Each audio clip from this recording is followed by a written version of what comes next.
田島さんは今何をおっしゃいと言いますか。あなた遅いです。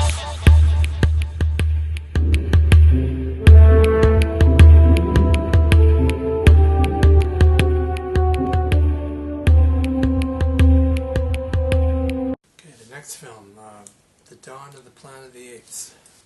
Originally, The Planet of the Apes came out in the 1960s.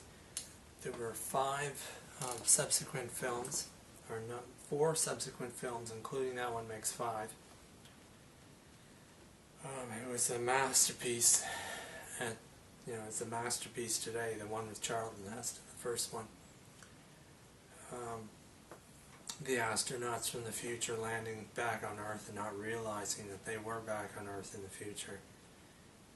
Couldn't comprehend until the very end of the movie that they were on Earth, and this was ruled by apes, some type of genetic mutation, and humans were mute. The second film in the series had another ship land and trying to find the crew of the first ship. The third in the series was the escape of the cobalt bomb, which ignited the entire atmosphere of the Earth, killing everything.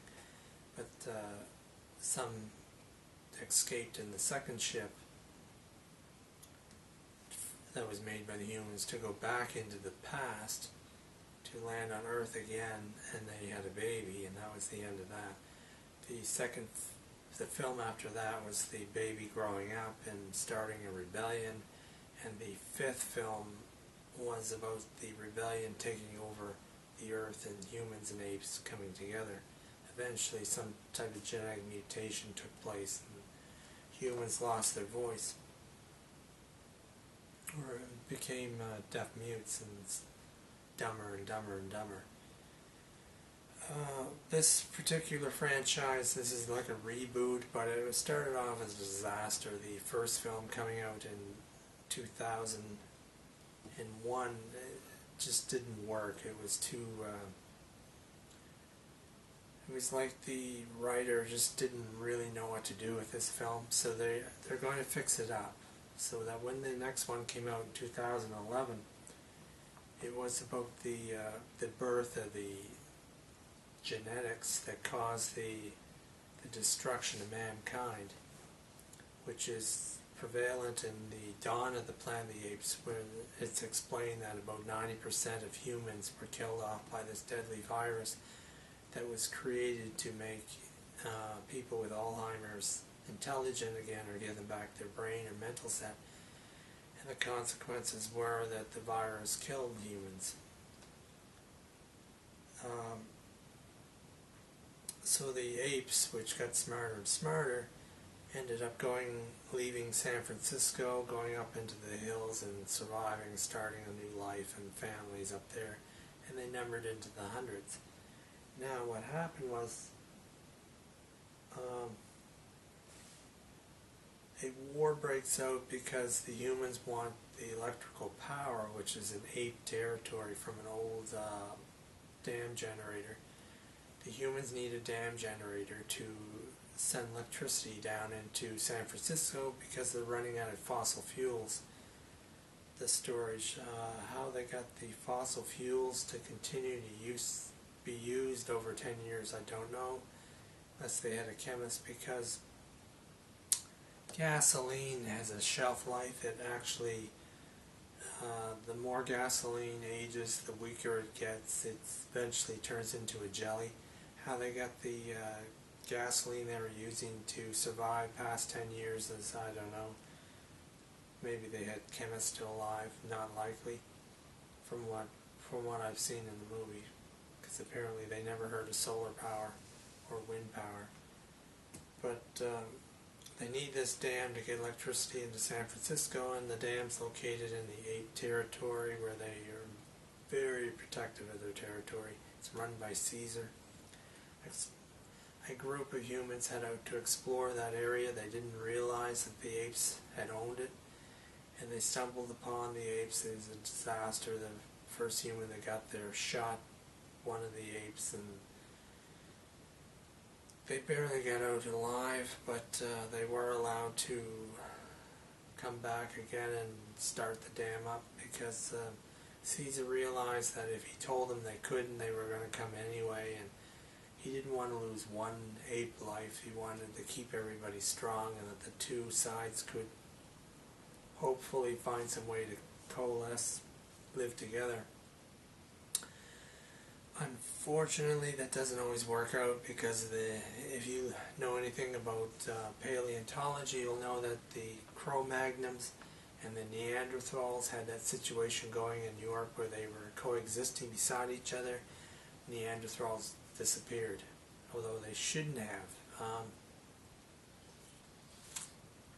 Neanderthals were smart enough to survive, but for some reason unknown to us to this day, they did not, and we think it's because the Cro-Magnon may have decided Neanderthals' time's up and got rid of them. But it's the same situation with this ape movie. The apes and the humans have two different versions of what life's all about. And so within the ape community, there was the ape who had been heavily scarred by being mistreated in a lab, being used as a lab rat. He was just so angry and so filled with rage and hatred against humans that he found a way to get rid of, to shoot and get rid of Caesar in his attempt to take over. He took over the ape community for a while. He made it seem as if Caesar had been killed or shot to death by the humans and was able to rally the other apes into attacking the San Francisco and trying to wipe out and start a colony with him as the dictator, the head of the community. Well, Caesar was just wounded severely but recovered, and there's this huge and horrific battle between Caesar and this renegade ape at the end of the film, and this is just a masterpiece of storytelling with science fiction. If you like science fiction movies, you will enjoy this film very much. If you want to be freaked out, stay through the credits to the very end of the movie. It does not happen. It does not happen through visual means, but through hearing. It will unnerve you a little bit. The Dawn of the Planet of the Apes is directed by Matt Reeves, who is a master storyteller. You know, he really knows his stuff. This is a movie that, if you like science fiction, you're going to love this film. Reeves just did a fantastic job in this movie. As I mentioned before, the reboot of the franchise in 2001 was a disaster. It was just too stupid and it just didn't work. I mean, and I guess they realized that because they are now in the process of recreating this franchise, beginning with this movie. This is considered to be the first film, or the second film in the series. The other one coming out in 2011. So the next one, which is going to be directed by Matt Reeves, is about the war with the humans and who wins. And I guess if the story is following a certain angle, or if the storyline is following where humans become like deaf mutes, then obviously the apes win in the war that's coming. It's scheduled to come out, I think, in 2018, another 3.5 years. I highly recommend this movie. Go see it. You'll enjoy it. It's roughly 2 hours long. Very well put together.